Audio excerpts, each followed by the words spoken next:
Sabi dito sa binabasa ko, Hi, Jazz. anong ginagawa mo dito? What do you mean? Lagi naman akong bumibisita whenever you're here, diba? Galit ka pa rin ba sa akin dahil sa issues ng parents natin? Pero we promise sa isa't isa na magiging solid tayo no matter what happens, diba? Sure. Pero that was before I saw you nakayakap si Sander. I can explain, Jazz. Yun na gusto ko siya, Ash. I told you to take care of him habang nagpapagaling ako.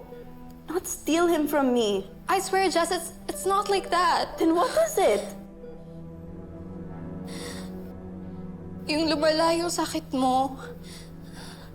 Nung nagkagulo yung family natin, may mga times na I felt like my world was falling apart. Nandun si Sander. He had been a great friend to me, Jazz. Just leave. Ano bang magagalit ka sa akin just because...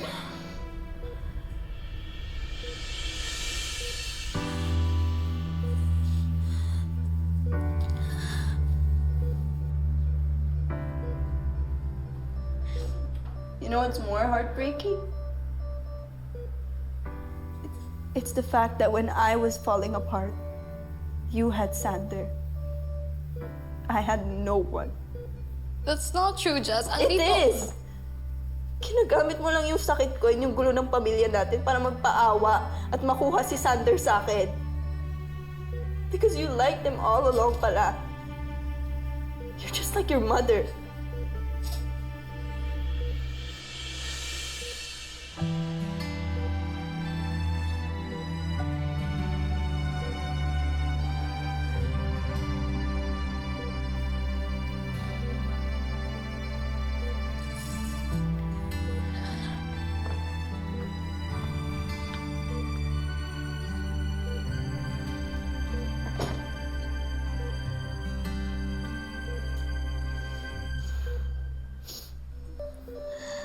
I'm sorry.